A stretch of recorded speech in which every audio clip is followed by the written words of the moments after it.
নতুন সরকারের এই মুহূর্তে সবচেয়ে বড় চ্যালেঞ্জ হবে আমি মনে করি আপনার যদি তারা লম্বা সময়ের জন্য থাকে তাহলে এক ধরনের চ্যালেঞ্জ। কারণ আমরা শুনতে পাচ্ছি সরকার অনেকদিন থাকবে।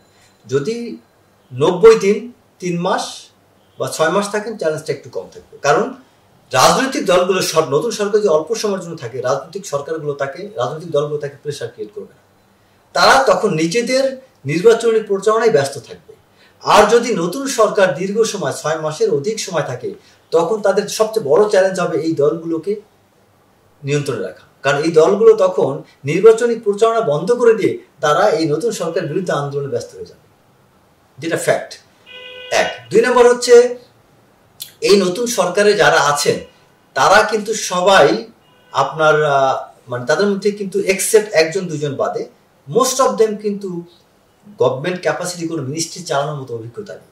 সো তাদের তো 1 2 মাস যাবে কাজ শিখতে।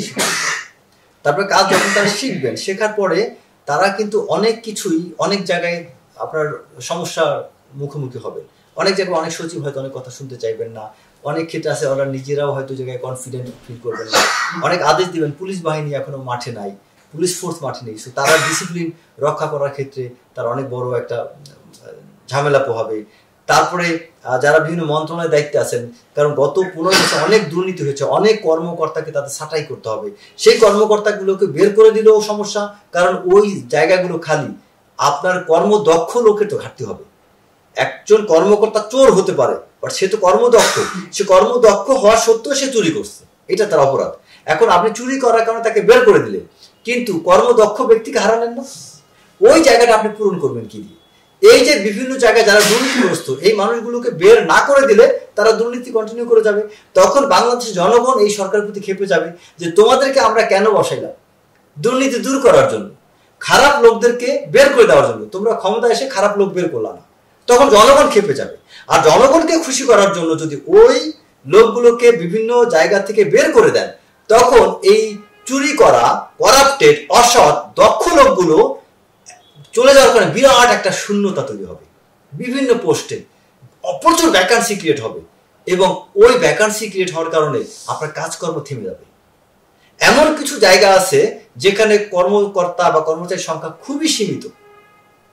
ওই ব্যক্তি চলে যাওয়ার পর আপনি কাজ করতে পারবেন না। তখন রাষ্ট্র স্লো হয়ে যাবে, রাষ্ট্রীয় কাজকর্ম অনেক স্লো হয়ে যাবে এবং অনেকটা অচল অবস্থার মতো হয়ে যাবে। সো এইটা হবে এই মুহূর্তে সরকারের জন্য সবচেয়ে বড় চ্যালেঞ্জ। 3 নম্বর হচ্ছে বিভিন্ন মানুষকে আসলে সরকারকে খুশি রাখতে হবে। কারণ এই যে আন্দোলনটা হলো, এই আন্দোলনে কিন্তু অবদান অনেকের। শুধু যদি এই সরকার এই ছাত্র বৈষম্যমূলক আন্দোলনে যারা অংশীদার, এই ছাত্রদের এদের মনোযোগী চলে বা মানে শিক্ষা ব্যবস্থা নিয়ে যদি পড়ে থাকে অথবা শুধু অর্থনৈতিক উন্নয়ন নিয়ে পড়ে থাকে, তাহলে হবে না। কারণ এখানে অনেকগুলো গোষ্ঠীর মানুষ এই আন্দোলনের সাথে শরীক ছিল, প্রত্যেককে তার অ্যাটেন্ড করতে হবে।